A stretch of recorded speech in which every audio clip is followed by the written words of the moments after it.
Hello, thank you for joining us today for the next BCA webinar. We're so glad that you're here to join us.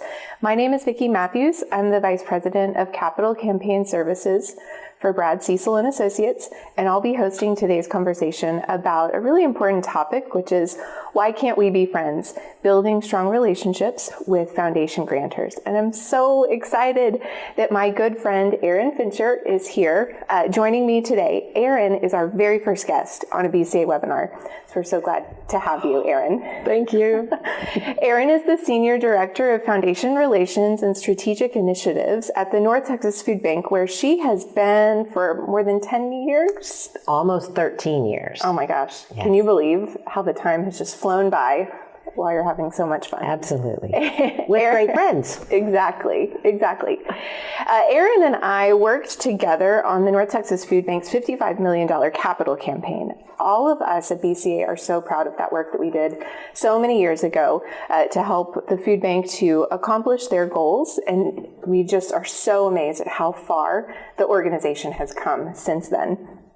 We worked so closely together, and in our time on that campaign, I really developed a lot of admiration and respect for the work that Erin does, everything that she brings to the relationships that she builds, and she really does build genuine relationships with the foundations that she's working with for the food bank. So it was no question that you were the perfect person to join for this conversation today. So welcome, Erin. Thank you so much. So glad to be here, and can't wait to get into our conversations together. Me too. A little bit of housekeeping. We are going to be looking for questions. So if anyone has questions throughout our conversation today, please feel free to send them in through the chat. If we have time to get to them at the end of our conversation, we will, but I think we have a lot to say. If we don't get to them, we will send our responses out to the group as a follow-up after today's webinar. We hope that everybody joining will come away from this conversation today with something. No matter what your experience level is, we're hoping that you'll have something that comes out of some of the tips that we share that you can implement at your organization right away. I know that in my own experience, I have experienced a number of different types of development teams. Some are like Erin's that really invest a lot of time in relationships. Some are a little more passive and they just wait for foundations to tell them what to do. And then I've even encountered some that just will submit as many proposals as they possibly can for as many deadlines as they can possibly find and just wait to see what comes back. But relationships are at the core of what we do as development professionals, and foundations are no different. I hope that everyone listening is not deterred by the structure and the staffs and all of the bureaucracy that you might feel is put up around foundations, because you can still build really meaningful relationships with them as you work together to towards your shared goals. So I think I've said enough so far. Erin, I know you have a lot to say on this topic, so why don't we go ahead and get started? Okay, let's All do. Right, wonderful. Well, for the beginning of our conversation, Erin, I would like to just kind of start at the beginning. Everybody, whether you're just getting started with a foundation program or you need to breathe a little bit of life into your program, you need to know how to find foundations that align with your mission. So what are some of your best practices for that process? So I've been in the business for a long time, and I have been in every scenario that you mentioned earlier, from little shops to big shops. And so we do things different everywhere and according to our budget. And my favorite is using online tools. Foundation directory online is what I prefer, but there's all different. There's foundation there's foundation directory, foundation search. There's we used to go to the library, but really, when you really think about relationships, it's finding somebody and having them help you through engaging foundations. one of the things that we do is we maybe take a little sneak peek at organizations that are similar to ours and see who's funding them. And that kind of gives you a heads up on who is interested in funding like projects. Also, maybe looking at your board and finding who they know, because when you're really talking about relationships, it's having that intersection where somebody can introduce you to a foundation. So yeah, we've all done the sending out millions of requests and crossing your fingers, but it comes down to relationships. Right. What about the times, Erin, that you might encounter, and this is something we see all the time, there's foundations that say we do not accept unsolicited requests, or we only work with selected nonprofits. How have you overcome that barrier? Sure. So I have a story. I'm going to start out with a story on this one, because when somebody says do not solicit, I tend to not solicit. But at one point I was out. I had tried to get into this foundation for years, and I'd send them a request and they wouldn't respond. So when I got to the food bank, I thought, okay, I'm going to go introduce myself to this foundation that said do not solicit, and see what happens. At least introduce myself and tell them about the organization. I walked in the front door and told them I'm with the food bank, and she hugged me and she said, "Oh my gosh, I've been waiting for the food bank to ask us for some money." Okay, that doesn't happen every day, but it did this one day, and I handed her some cookies. So I had cookies, handed her the cookies. We talked about the food bank, and I said, well, she said, "Why haven't you ever submitted to us before?" And I said, "Well, because it says do not solicit." And she said, "I don't know where that came from, but it's a checkbox that they have to do in their financials." So that was just an isolated incident. But by the time I got back to my office, I already had an email from her. And the rest is history. So my thought is, if it says do not solicit or something similar, there's a few things, and you know that your project aligns really well with their interest, give them a call. It doesn't hurt. Take them cookies like I did and get a hug and create a relationship. Yeah. I remember so many times when you would say, "Oh, I'm out of the office this afternoon, I'm delivering cookies." And I thought that it was just such a wonderful way to try to either get in the door or just say hello to some of those organizations. I think that's a really wonderful tip. I know here at BCA we use some of the same research tools as well. We also use iWave, which I think has been a really interesting research tool to dig into, and we love looking at 990s. You can find so much information that you can extract. It's detailed. It's kind of boring at times going through all of those pages of a 990, but there's so many details that you can really find from what types of organizations they like, and what's their giving patterns, and what are the largest gifts that they give. And contact information on the bottom too. Yes. So that's a great segue into my next question for you is, if you've found some foundations that you would really like to get in front of and learn more about, you need to get your foot in the door. So how have you found is a good way to start that conversation and establish those contacts? Sure. So once you decide on what foundations, then there's several people involved in those foundations.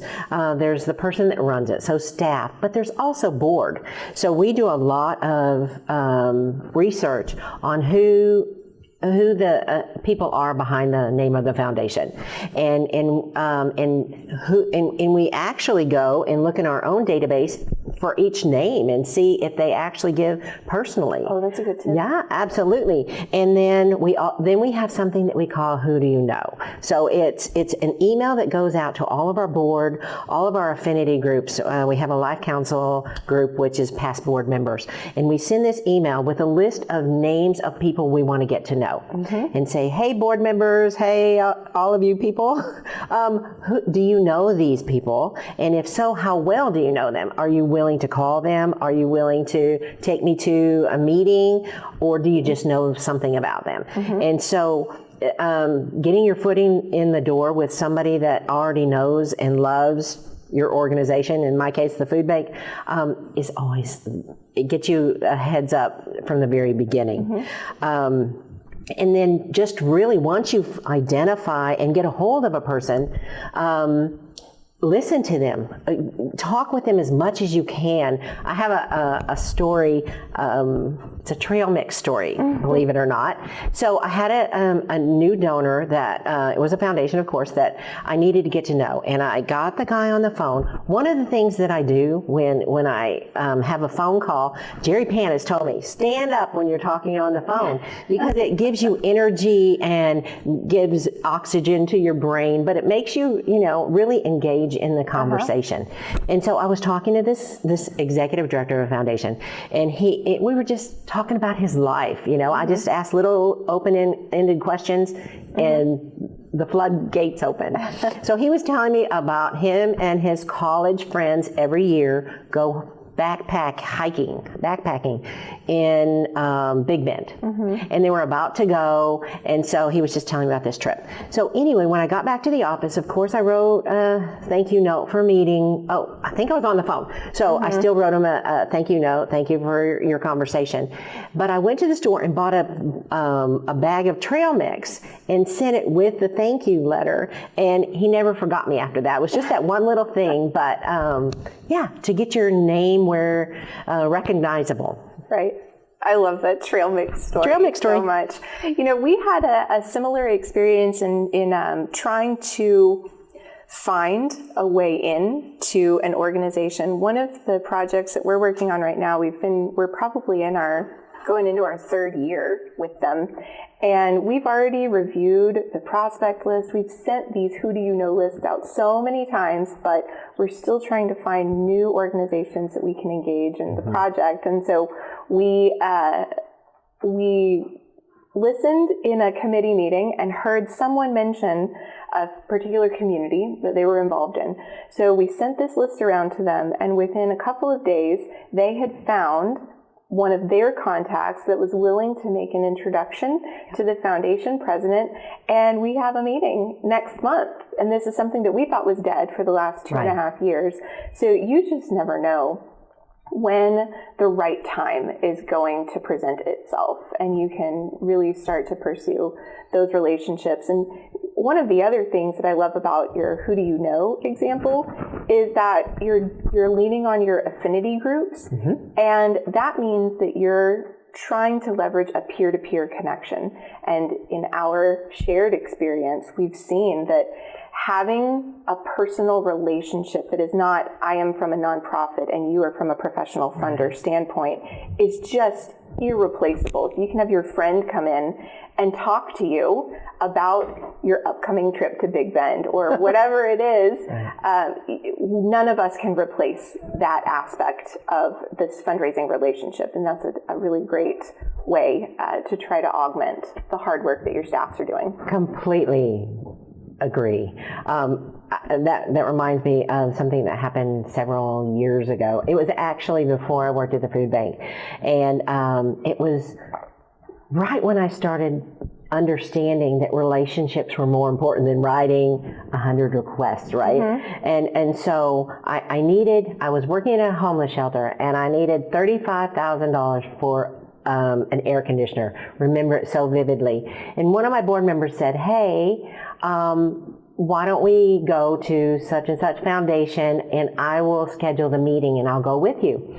And I was like so excited. And of course I practiced, and I'm always a believer, if you vision it, you can do it, right? So I envisioned how the conversation was going to go. My friend, the board member, was going to make the introduction. I was going to spend 25 minutes, we had 30 minutes, 25 minutes telling them all the great things that the homeless shelter did and the need. It was so great, and on and on. So we got there, and the two guys talked for 25 of my 30 minutes just about their wives, their families, golfing, and I was like so bewildered, and I was like, oh my gosh, we're going to run out of time. And all of a sudden, the board member said, okay, I need $35,000 for an air conditioner, and the funder said, okay, I'll get my assistant to call your assistant. Great. And we walked out, and I was like blown away. But that wasn't the only time it happened. It happened another time similar, and it dawned on me that second time, this is how it works. Right. Yeah. I love that story, because I know that we all have had some situations like that with a volunteer that's been helping us. Yes. So let's move on to our next topic, Erin, which is, once you have a contact at a foundation, that's when the real work begins of writing a thoughtful request. One of the things I have always really loved about you is that you are a very good listener, and listening is one of my number one recommendations for submitting a request where you will get a yes and build a deeper relationship. So you've already mastered that. So what are some other tips or tricks that you have found to go through a successful grant writing process? Sure. So I think the first thing is to do your research so you know what the funder is interested in, and figure out what your critical need is that they are interested in. And so I spend a lot of time researching first on the funder, but then going to my programs team and saying, what do we need? I don't want to create, I don't want to follow the dollar is what I think. Right. But I want to make sure that I am well versed before talking to the donor on what our need is and the extent of it and all details, because I might only have one time to get in front of this person. And so I want to be well prepared. So, and then after I know what we're going to ask for, would try to get a meeting. So we've talked about this a lot, trying to get in front of that donor, a discovery meeting, basically with the information that I've already collected in my back pocket, if you will, and then just sitting down, just like you and I are right now, and talking about what their passions are, what they fund, what they funded in the past, what their vision is for the future, and just really a candid conversation. And if it gets to the point, I can pull that out of my pocket and get ready to talk to them about it. But if not, take what they have told me and go back and start over. Yeah. Absolutely. One of the things that I have found is another great way to try to extract that information is to invite foundation staffs for a tour. I've always believed that getting someone to the physical space to see how the organization operates and see what goes into the day in and day out of their operations is the perfect way to get them excited about supporting an organization. I know you all have done that, but are there any little tricks that that might stick out to you for bringing in some funders for a tour? Sure. So I do several things based on the information that I've collected. I even look to see if, so they're a funder at a foundation. You don't think that you look at that person, those people as people, right? But they have families and maybe they have children, and I've invited them out for a family day at the food bank. You get the children hooked, and then you have a lifelong donor, so that's great. Right. I have literally taken a donor to the food bank, showed them around, put them in my car, and drove them to some of our partner agencies. Don't know, not every organization provides their service through other organizations, but we do, right. And that shows them firsthand what their funding can do. And it also creates partnerships for other partnerships for the donor, and they appreciate that. Right, absolutely. When we worked together, we spent a lot of time in prep meetings. This is sort of like the internal staff meeting that you talked about, but I think that was is something that we all got a lot out of. Is there anything about that prep meeting process that you think would be helpful for our listeners to hear? First, I think that I wished I had prep meetings back when my board member took me to talk to the other donor, and I would have been more prepared, right? But that was perfect. We role played, it kind of was corny at first because, we pretended we were the donor, but it gives you that insight on what information you need to be prepared to put in your back pocket in advance. Right. And it gives, so you spend less time stumbling and less time trying to figure out who's going to ask what, in order to move forward and move to the next level of getting that funding. Mm-hmm. Yeah, it's going through that prep process, I think, is so helpful because especially if you're bringing in other voices, maybe it's other participants or other members of your team, having some other minds thinking about what's actually going to go on in this meeting and what do you want to accomplish in the meeting is really helpful, because thinking about the right questions to answer is a huge part of this process. One example that we had here is Brad and I went into a feasibility study meeting with the foundation, and we were just trying to qualify if they were interested in a potential capital campaign for one of our clients and try to qualify where their support might fall in the gift table. And our client, leading up to this meeting, said, well, they gave $1 million to so-and-so down the street. They support a similar mission, so we should get $1 million. We should ask for $1 million. So we went in and we didn't ask for $1 million, but we said, oh, we've noticed that you gave $1 million, a very generous $1 million gift to this other organization. Can you tell us about that? What is your relationship like with them? And they just told us in the meeting, they were very upfront and said, well, that is a passion project for our family. We've all been on the board at some point in time. Our mother really loved them. That is an anomaly, and that type of support is only given to that organization. So this is a more appropriate ask for this nonprofit that you're here to talk about. And although it is sometimes disheartening to hear yes but less, it's good to establish those expectations coming out of meetings like that. Absolutely. So you can write a thoughtful request. Absolutely. So, I love some of the tips that you have shared about building authentic relationships. Once you've seen your foundation relationship go from finding them, identifying a contact, starting to build that relationship, and then submitting a proposal. Next, you have to steward that relationship and make sure that it continues to build and that it moves forward together into the future. So that's our last topic for today. What have you found to be the most effective in maintaining these truly authentic relationships that you've built?